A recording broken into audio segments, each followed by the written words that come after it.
पूछो पहेली, पूछो प्रश्न, पूछो पहेली। जय श्री कृष्ण। आओ मिलकर ढूंढे हल, बोलो आज न छोड़ो कल। हम सबका बस एक ही चैनल, बोलो बोलो बोलो आप। ससुरारी है सुख की सारी, जो रहे दिना दुई चारी।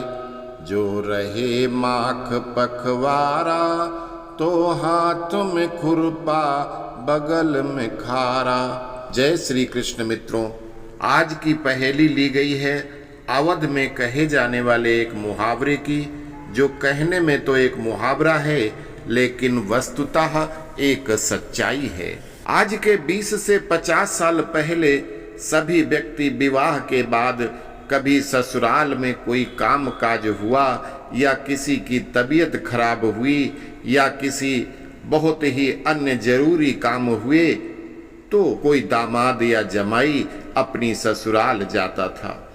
ज्यादातर छोटा भाई या घर का कोई अन्य सदस्य ही जाकर बहू को ले आता था। एक समय था जब दामाद कभी ससुराल पहुंचता था तो न सिर्फ उस घर वाले जिसकी बेटी ब्याही होती थी, बल्कि पड़ोसी और लगभग सभी ग्रामवासी लोग उसको अपना दामाद ही मानते थे। चारों तरफ उसकी सेवा खातिर होती थी। गांव के रिश्ते से वह बेटी किसी की बेटी, किसी की बहन, किसी की बुआ होती थी।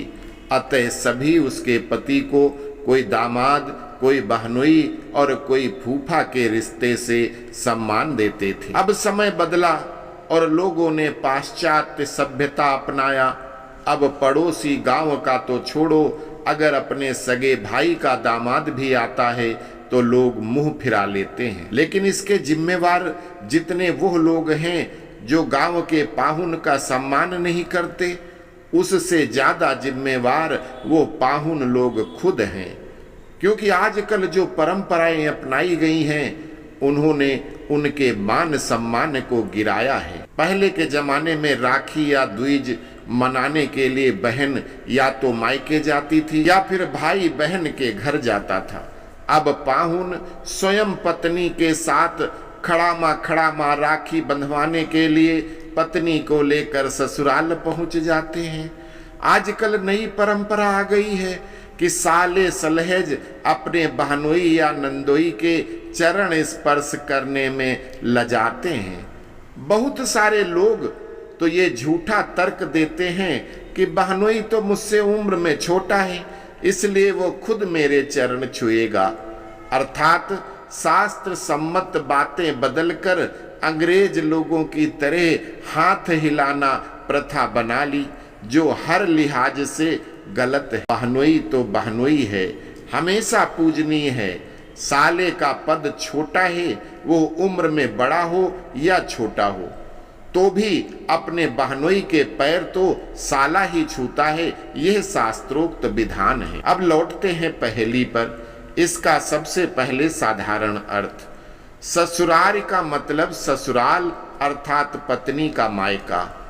सुख की सार मतलब वहां पर सबसे ज्यादा सुख मिलते हैं, खूब खाने पीने और अन्य सेवाएं मिलती हैं। लेकिन जो रहे दिना दो चार, दामाद या बहनोई आदि के लिए एक कठिन शर्त भी है। और कभी कहता है कि इसमें शर्त ये लगी है कि जो 2-4 दिन रहेगा तभी वो सुख का सार है। अर्थात ससुराल के मजे 1-2 दिन में ही खत्म हो जाते हैं। इससे ज्यादा रहने पर सम्मान खत्म हो जाता है।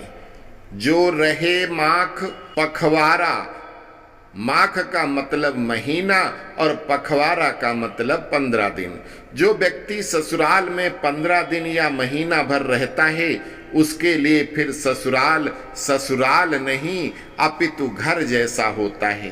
फिर उसका सम्मान नहीं बल्कि ससुराल वाले घर के अन्य लोगों की तरह काम कराने लगे तो कोई आश्चर्य नहीं है। हाथ में खुरपा बगल में खारा, इसका तात्पर्य है हाथ में खुरपा घास काटने का एक अस्त्र होता है। लकड़ी और लोहे के कॉम्बिनेशन से बना घास छीलने के लिए एक हथियार होता है। खारा का मतलब कपास के सन से बनी रस्सियों से चौकोर बुना हुआ एक बड़ा सा पात्र कह सकते हैं, जिसमें घास या भूस भर के लाते हैं। एक चद्दर में जितनी घास आती है उसके 4 गुना घास खारा में आती है। अर्थात अगर आप ससुराल में महीना 15 दिन रहे तो ससुराल वाले धीरे से आपको घास काटने के लिए खुरपा और सिर पर रख कर लाने के लिए खारा पकड़ा देंगे। अर्थात आपकी वैल्यू घर के सदस्य या फ्री के रोटिया नौकर की हो जाती है।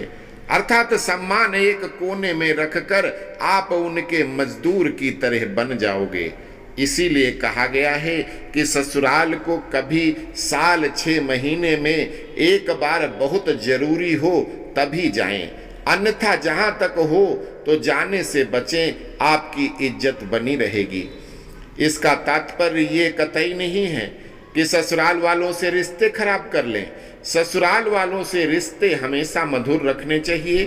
अगर उनके ऊपर कोई मुसीबत हो तो उनकी मदद करें, लेकिन जहां तक संभव हो तो ससुराल में कम जाना चाहिए, तो आपकी इज्जत बनी रहेगी। आशा है कि आपको इस मुहावरे का सही अर्थ समझ आ गया होगा। वीडियो अच्छा लगे तो शेयर अवश्य कीजिएगा, और जिन्होंने अभी तक बोलो बोलो चैनल को सब्सक्राइब नहीं किया है तो अभी कर लीजिए। अस्तु। जय श्री कृष्ण।